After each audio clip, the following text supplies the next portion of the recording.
ये आप क्या कर रही हैं? मैं सरसों पीस रही हूँ। सरसों किस लिए पीस रही हैं?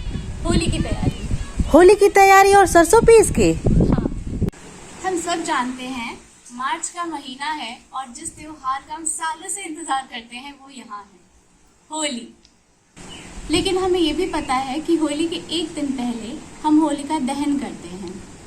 मीठे पकवानों, गुजिया, मठरी, इन सब की तैयारियों से पहले एक और छोटी सी तैयारी होती है जो मैं आज कर रही हूँ। यानी ये सरसों पीस कर मैं एक ऐसी चीज़ बना रही हूँ जो होली के दौरान हर गांव घर में बनाई जाती है। होली बुराई पर अच्छाई की जीत का त्योहार है। इस दिन हम अपनी सारी दुश्मनियाँ भुलाकर दोस्ती का रंग एक दूसरे को लगाते हैं। ऐसा माना जाता है कि होलिका दहन की आग में हमारी जितनी बुराइयां हैं, क्रोध, अहंकार, इन सब को हम उस आग में डाल देते हैं और हमेशा अच्छाई की ओर बढ़ने की कोशिश करते हैं। ऐसा मेरे गांव में तो होता है। अगर आपके गांव में भी होता हो तो मुझे ज़रूर बताइएगा कि हम एक दिन पहले होली के सरसों पीस कर उसका उपटन बनाते हैं।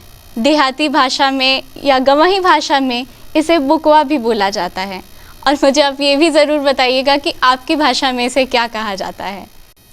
इसके अपने बहुत सारे फ़ायदे हैं। हाँ, वैज्ञानिक दृष्टिकोण से भी हैं, लेकिन हमारे गांव में हमेशा से क्या होता है कि होली के एक दिन पहले यानी होलिका दहन के दिन, जिसे हमारे यहाँ सम्मत भी बोला जाता है, उस दिन घर की बड़े जो होते हैं, दादी या माँ, हमें हमेशा जल्दी जल्दी बुलाती थी कि जल्दी आओ और ये उपटन लगवा लो।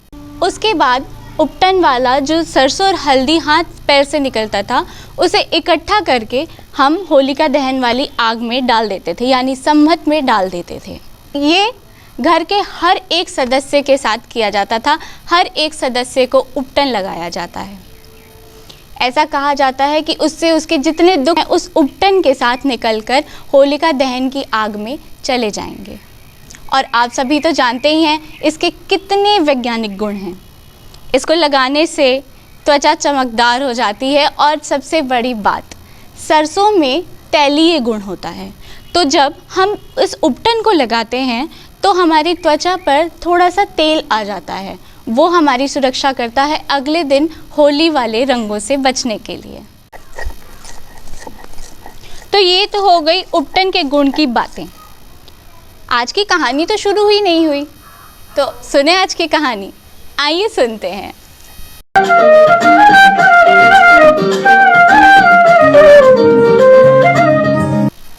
आज की कहानी होलिका दहन की है। प्राचीन काल में एक बहुत अहंकारी राजा था। उसका नाम था हिरण्यकश्यप। बहुत ज़्यादा अहंकारी, क्रोधी, घमंडी राजा था वो। हिरण्यकश्यप ने ब्रह्मा जी से तपस्या करके आशीर्वाद मांगा था। उसने उनसे कहा था कि हे प्रभु, मेरी कभी मृत्यु ना हो। तो उन्होंने कहा ऐसा तो असंभव है। तो उसने कुछ सोचा और कहा कि चलिए ठीक है, लेकिन मेरी मृत्यु ना घर में हो ना बाहर, ना सुबह हो ना शाम को, ना मनुष्य से हो ना किसी पशु से हो, ना किसी अस्त्र शस्त्र से हो। ऐसे कुछ वरदान मांगे और ब्रह्मा जी ने उसे कहा तथास्तु। ऐसा वरदान पाकर हिरण्यकश्यप अपने आप को भगवान मानने लगा। हिरण्यकश्यप विष्णु से बहुत नफरत करता था। भगवान विष्णु का नाम सुनते ही उसके शरीर में क्रोध की अग्नि प्रज्वलित हो जाती। वो खुद को भगवान समझता और विष्णु जी का नाम लेने वाले किसी भी व्यक्ति को दंड दे देता। पर पूरी दुनिया को दंड देने वाला हिरण्यकश्यप ये नहीं जानता था कि उनके अपने पुत्र प्रहलाद विष्णु के परम भक्त थे। प्रहलाद दिन रात विष्णु जी की आराधना में लगे रहते और वो जानते थे कि उनके पिता बहुत अहंकारी राजा हैं। वो उन्हें हमेशा समझाने की कोशिश करते कि पिताजी आप गलत कर रहे हैं। हिरण्यकश्यप भक्त प्रहलाद के मुख से श्री विष्णु जी का नाम सुनते हमेशा क्रोधित हो उठता और कहता खबरदार, जो मेरे सामने विष्णु का नाम तक लिया। पर प्रहलाद विष्णु जी की भक्ति में खोए हुए थे। उन्हें पता था कि हिरण्यकश्यप गलत कर रहे हैं। वो उन्हें बार बार समझाते, पर अहंकारी राजा के ऊपर कोई भी प्रभाव नहीं पड़ता।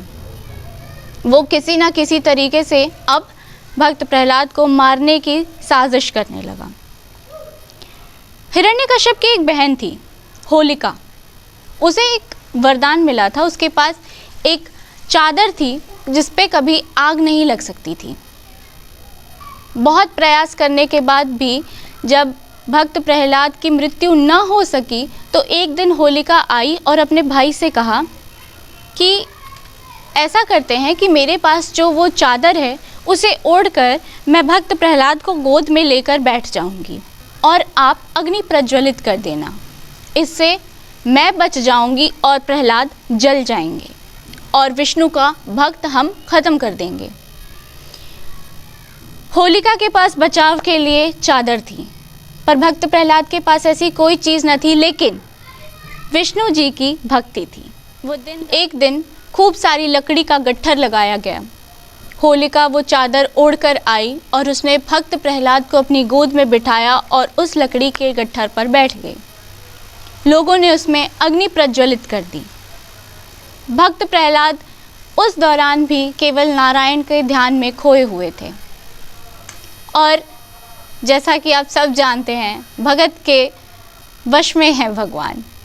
भगवान नारायण अपने भक्तों की सहायता किए बिना क्या रह सकते हैं? कभी नहीं।